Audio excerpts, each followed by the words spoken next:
Hello friends, എല്ലാവർക്കും കാറ്റത്തെ കിളിക്കൂടിൻ്റെ വരാൻ പോകുന്ന എപ്പിസോഡിൻ്റെ റിവ്യൂയിലേക്ക് സ്വാഗതം. അങ്ങനെ നികേഷിൻ്റെ അമ്മയെ കണ്ടെത്തണമെന്ന ആഗ്രഹം അതിശക്തമാകുന്നുണ്ട് നിധിയുടെ മനസ്സിൽ. സുധീഷിനോടും ഈ ആഗ്രഹം പറയുന്നു. ഒരു ദിവസം സുധീഷ് നികേഷിൻ്റെ അമ്മയെ കാണുകയും പിന്തുടർന്ന് പോവുകയാണ്. ഭർത്താവുമായിട്ട് വഴക്കുകൂടി നിൽക്കുന്ന ആ വീട് മനസ്സിലാക്കുകയും തുടർന്ന് ആ വിവരം നിധിയെ വിളിച്ചറിയിക്കുകയാണ് സുധീഷ്. ഇത് കേട്ട് സന്തോഷിക്കുന്നുണ്ട് നിധി. സുധീഷ് അവരോട് സംസാരിച്ചുകൊണ്ട് നിൽക്കുമ്പോൾ ഞാൻ അവരോട് സംസാരിച്ചിട്ടൊന്നുമില്ലെന്നും നിധി വന്നും പറയുന്നുണ്ട്. സുധീഷ് ഹരീഷിനെയും സുഭാഷിനെയും വിളിച്ചിട്ടും നികേഷിൻ്റെ അമ്മയെ കണ്ടെത്തിയ വിവരം പറയുന്നു. അവരിവിടെ തിരുവനന്തപുരത്തുണ്ടെന്നും അവരുടെ വീടിൻ്റെ അരികിൽ നിന്നാണ് ഞാൻ സംസാരിക്കുന്നതെന്നും പറയുകയാണ് സുധീഷ്. ഞങ്ങളെങ്ങനെയും നികേഷിൻ്റെ അമ്മയും കൂട്ടി വീട്ടിലേക്ക് വരുമെന്നും സുധീഷ് പറയുന്നു. പിന്നീട് നിധിയെയും കൂട്ടി നികേഷിൻ്റെ അമ്മയുടെ വീട്ടിലേക്ക് പോകുകയാണ് സുധീഷ്. ഈ സമയം നികേഷിൻ്റെ അമ്മയുടെ ഭർത്താവ് അവരോട് പറയുന്നുണ്ട്, എത്രയും പെട്ടെന്ന് ഈ വീട് ഒഴിഞ്ഞു കൊടുക്കണം, അല്ലെങ്കിൽ അവരുടെ ആളുകൾ നിന്നെ തേടി വരും. നീ ജോലി ചെയ്യുന്നിടത്ത് കുറച്ച് ദിവസം പോയി നിൽക്കുക. ഇങ്ങനെ പറഞ്ഞാൽ ഞാൻ എന്ത് ചെയ്യും? എനിക്ക് അവിടെ ഒന്നും താമസിക്കാൻ പറ്റില്ലെങ്കിൽ നീ നിൻ്റെ ഇഷ്ടത്തിന് എവിടേക്കാണെന്ന് വെച്ചാൽ പോകുമെന്ന് പറഞ്ഞ് അയാൾ ബാഗും എടുത്ത് അവിടെ നിന്നും പോവാണ്. പിന്നീട് പൊട്ടിക്കരഞ്ഞുകൊണ്ട് ആ വീടിൻ്റെ പുറത്തിരിക്കുകയാണ് നികേഷിൻ്റെ അമ്മ.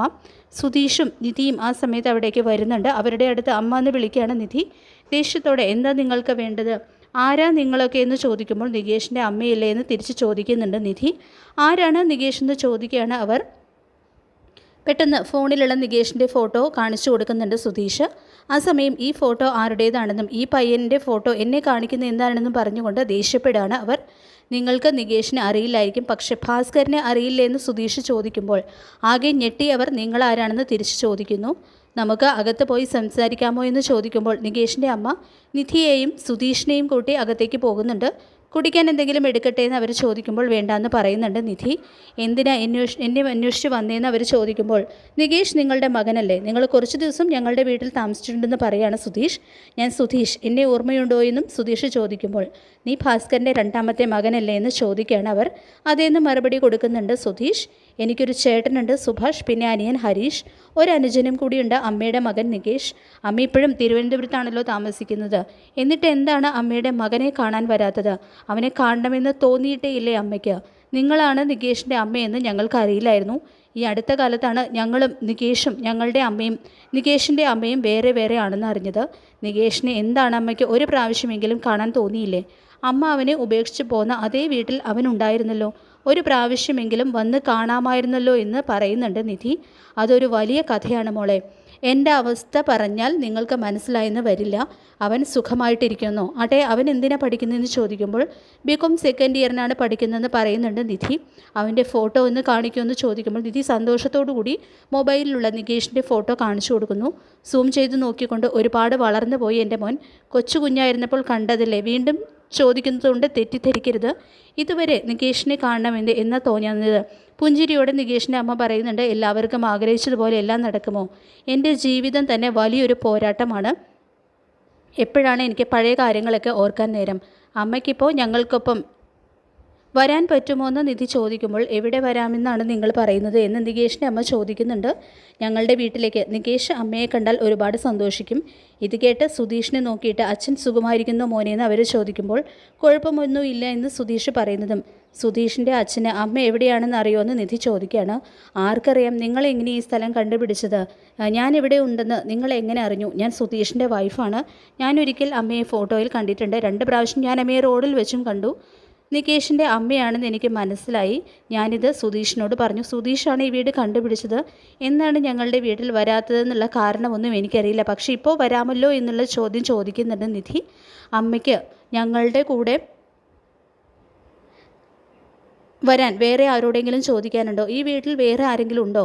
ഒന്ന് ആലോചിച്ച് ഭർത്താവ് ഉപേക്ഷിച്ച് പോയി, ഇനി എങ്ങോട്ടാണ് പോകേണ്ടതെന്ന് ആലോചിച്ച് നിൽക്കുന്ന നികേഷിൻ്റെ അമ്മ പറയുന്നുണ്ടില്ല, വേറെ ആരും ഇല്ല, ഇവിടം വിട്ട് ഞാൻ എങ്ങോട്ട് പോയാലും ചോദിക്കാൻ ആരുമില്ലെന്ന് പറയുന്നുണ്ട് നികേഷിൻ്റെ അമ്മ. എൻ്റെ മകനെ കാണാനല്ലേ നിങ്ങൾ വിളിക്കുന്നത്? ഞാൻ വരാമെന്ന് പറയുന്നുണ്ട് കേട്ടോ അവർ. അങ്ങനെ സുധീഷും നിധിയും നികേഷിൻ്റെ അമ്മയെ കൂട്ടിക്കൊണ്ടുവരാൻ പോകുകയാണെന്ന് സുഭാഷ് പറഞ്ഞപ്പോൾ ഒരുപാട് സന്തോഷിക്കുകയാണ് ഹരീഷ്. തുടർന്ന് കാറിൽ നികേഷിൻ്റെ അമ്മയെ കൂട്ടിക്കൊണ്ട് വരുന്നുണ്ട് സുധീഷും നിധിയും. തുടർന്ന് നിധി പറയുന്നുണ്ട്, നികേഷ് അമ്മയുടെ ഫോട്ടോ നോക്കി എപ്പോഴും ഇരിക്കും. അമ്മ ജീവനോടെ ഉണ്ടോ, എന്നെ അന്വേഷിക്കുന്നുണ്ടോ എന്നൊക്കെ ഞങ്ങളോട് എപ്പോഴും ചോദിക്കുന്നൊക്കെ പറയുന്നുണ്ട് നിധി. ആ സമയം പാട്ടൊക്കെ പാടി സന്തോഷത്തോടെ പുറത്തിരിക്കുകയാണ് ഭാസ്കരൻ. ഹരീഷും സുഭാഷും നികേഷിൻ്റെ അമ്മയൊക്കെ കാത്തു നിൽക്കുകയാണ്. നികേഷ് വന്ന് ഇതെന്താ ഇവിടെ നിൽക്കുന്നത്, നിങ്ങൾ ആരെങ്കിലും ഇന്നിങ്ങോട്ട് വരുമോ എന്ന് ചോദിക്കുകയാണ്. സുധീഷും നിധിയും ഇപ്പോൾ വരും, അവരെ കാത്തിരിക്കുകയാണെന്ന് പറയാണ് സുഭാഷ്. അവർ വീട്ടിലേക്കല്ലേ വരുന്നത്, പിന്നെ എന്തിനാ കാത്തു നിൽക്കുന്നതെന്ന് നികേഷ് ചോദിക്കുമ്പോൾ നീ കണ്ടോ ഞങ്ങൾ എന്തിനാ കാത്തു നിൽക്കുന്നതെന്ന് പറയാണ് കേട്ടോ ഹരീഷ്. അങ്ങനെ അവരുടെ കാർ വീടിൻ്റെ കോമ്പൗണ്ടിലേക്ക് പ്രവേശിക്കുന്നു. ഭാസ്കരൻ ആകാംക്ഷയുടെ കാറിനകത്തേക്ക് നോക്കുന്നുണ്ട്. സുധീഷ് ഡോറ് തുറക്കുമ്പോൾ നികേഷിൻ്റെ അമ്മ കാറിൽ നിന്നും ഇറങ്ങുകയാണ്. അവരെ കണ്ട് ഞെട്ടി വിശ്വസിക്കാനാവാതെ നിൽക്കുകയാണ് നികേഷ്. നികേഷിൻ്റെ അമ്മയും അവനെ തന്നെ നോക്കി നിൽക്കുന്നു. ഭാസ്കരനും നികേഷിൻ്റെ അമ്മയെ കണ്ട് ഞെട്ടി അവിടെ നിന്ന് എഴുന്നേൽക്കാണ്. നികേഷിൻ്റെ അരികിലേക്ക് ഓടിച്ചെന്ന് നീ എപ്പോഴും പറയാറില്ലേ നിൻ്റെ അമ്മ എവിടെയാണെന്ന്, നോക്ക് നിൻ്റെ അമ്മയാണ് വരുന്നത്, നിനക്ക് നിൻ്റെ അമ്മയെ ഒരുപാട് ഇഷ്ടമല്ലേ, വാടാ വാന്ന് പറഞ്ഞുകൊണ്ട് നികേഷിൻ്റെ കൈ പിടിച്ചുകൊണ്ട് അവരുടെ അടുത്തേക്ക് കൊണ്ടു നിർത്താണ് നിധി. നികേഷിനെ മോനെ എന്നൊക്കെ വിളിച്ചുകൊണ്ട് സ്നേഹത്തോടെ തലോടുന്നുണ്ട് അവർ. കണ്ണു നിറഞ്ഞ് നികേഷ് അവരെ നോക്കുമ്പോൾ നെറുകയിൽ ചുംബിച്ച് നീ ഇത്രയും വളർന്നോ എന്നൊക്കെ ചോദിക്കുന്നു. ഇതൊക്കെ കണ്ട് വളരെ ദേഷ്യത്തോടെ ഒരാളവിടെ നിൽക്കുന്നുണ്ടായിരുന്നു ഭാസ്കരൻ ദേഷ്യത്തോടെ കയ്യിൽ കിട്ടിയതെടുത്ത് വലിച്ചെറിയാണ്. നികേഷിൻ്റെ അമ്മയാണെങ്കിൽ ഞെട്ടി നികേഷിൻ്റെ കയ്യിൽ മുറുകെ പിടിക്കുന്നു. എല്ലാവരും ഭാസ്കരനെ നോക്കുമ്പോൾ ഭാസ്കരൻ ചോദിക്കുന്നുണ്ട് ആരാടാ ഇവളെ കൊണ്ടുവന്നതെന്ന്, എന്തിനാടി നീ ഇവിടെ വന്നതെന്നും ചോദിക്കുന്നുണ്ട്. സുഭാഷ് അച്ഛ എന്ന് വിളിക്കുമ്പോൾ വന്ന എന്താ പ്രശ്നമെന്ന് തിരിച്ച് ചോദിക്കുകയാണ് സുധീഷ്. അമ്മയെ കൊണ്ടുവന്നാൽ അച്ഛൻ സന്തോഷിക്കുമെന്ന് കരുതിയിട്ട് അച്ഛനിപ്പോൾ ദേഷ്യപ്പെടുകയാണല്ലോ എന്ന് പറയുകയാണ് നിധി. ഇനിയും എന്നോടുള്ള ദേഷ്യം കുറഞ്ഞില്ലേ, നിങ്ങൾക്ക് സുഖാണോ നിങ്ങൾക്കെന്ന് ചോദിക്കുന്നുണ്ട് നിധി. നിർത്തടി നിൻ്റെ നാടകമൊന്നും എൻ്റെ മുന്നിൽ വേണ്ട, ഇത്ര വർഷം കഴിഞ്ഞാൽ നീ എന്തിനാ ഇവിടെ വന്നതെന്ന് ചോദിക്കുകയാണ് കേട്ടോ ഭാസ്കരൻ. അച്ഛനിപ്പോൾ എന്തിനാ ഇവരോട് ദേഷ്യപ്പെടുന്നതെന്ന് സുഭാഷ് ചോദിക്കുമ്പോൾ ഇവളെപ്പറ്റി നിങ്ങൾക്കറിയില്ല, ഇതിന് നിങ്ങൾ അനുഭവിക്കും, അത്രേ എനിക്ക് പറയാനുള്ളൂ എന്ന് പറയുന്നുണ്ട് ഭാസ്കരൻ. അമ്മയുടെ കയ്യിൽ മുറുകെ പിടിക്കുകയാണ് കേട്ടോ നികേഷ്.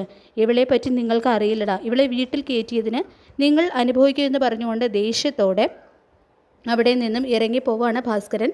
സുധീഷ് ആണെങ്കിൽ അയാളെക്കുറിച്ച് അമ്മയ്ക്ക് അറിയാലോ, അമ്മ വിഷമിക്കുന്നുണ്ടെന്ന് പറയുന്നു. അങ്ങനെ അവർ സന്തോഷത്തോടെ അമ്മയെയും കൂട്ടി അകത്തേക്ക് പോവാണ്. ഭക്ഷണം കഴിക്കാമെന്ന് പറഞ്ഞ് എല്ലാവരുടെയും അടുത്തേക്ക് വരികയാണ് കേട്ടോ സുഭാഷ്. പിന്നീട് എന്താണമ്മേ ഇത്ര നാൾ നികേഷിനെ കാണാൻ വരാതിരുന്നതെന്ന് ചോദിക്കുകയാണ് നികേഷ്. സുഭാഷ് ഏട്ടാ വരുന്ന വഴി ഞങ്ങൾ ആ ചോദ്യം ഒരുപാട് തവണ ചോദിച്ചു, ഒന്നിനും മറുപടിയില്ല. അമ്മയ്ക്ക് ഞങ്ങളുടെ വീട് അറിയാമായിരുന്നല്ലോ, നികേഷിനെ വന്ന് കാണാമായിരുന്നല്ലോ, അമ്മ എന്തിനാ ഞങ്ങളെ വിട്ട് പോയത്, ഞങ്ങൾക്കതിനെക്കുറിച്ച് ഒന്നും അറിയില്ല, അച്ഛനും ഒന്നും പറയില്ല, ഞങ്ങളന്ന് കൊച്ചുകുട്ടികളല്ലേ, ഒന്നും ചോദിക്കാറായിട്ടില്ല. നാട്ടുകാർ പലതും പറയുന്നുണ്ടായിരുന്നു, ഏതാണ് സത്യം ഏതാണ് കള്ളം എന്നറിയാതെ ഒരുപാട് വർഷം കഴിഞ്ഞുപോയി. അമ്മ ഈ നാട്ടിൽ തന്നെ ഉണ്ടായിരുന്നോ എന്നൊക്കെ സുഭാഷ് ചോദിക്കുമ്പോൾ അമ്മ ഒരുപാട് വർഷമായിട്ട് ഈ നാട്ടിൽ തന്നെ ഉണ്ടെന്ന് പറയുന്നുണ്ട് സുധീഷ്. പിന്നെ എന്താ നികേഷിനെ കാണാൻ വരാതിരുന്നതെന്ന് സുഭാഷ് ചോദിക്കുമ്പോൾ അമ്മയും നികേഷും കണ്ണു തന്നെ ഹരീഷ് പറയുന്നുണ്ട് അയാൾ സമ്മതിച്ചു കാണില്ലെന്ന്. ഇത് കേട്ട് സുധീഷ് തലയാട്ടാണ്. നികേഷ് കരയുമ്പോൾ നീ കരയേണ്ടെന്നും ഞാനിങ്ങ് വന്നില്ലെന്നും എനിക്കറിയാമായിരുന്നു, ഇവരെല്ലാവരും നിന്നെ നന്നായി നോക്കുമെന്ന്. ആ വിശ്വാസത്തിലാണ് ഞാൻ അന്ന് പോയത്. ഇത് കേട്ട പുഞ്ചിരിയോടെ അവരെ നോക്കുകയാണ് കേട്ടോ എല്ലാവരും.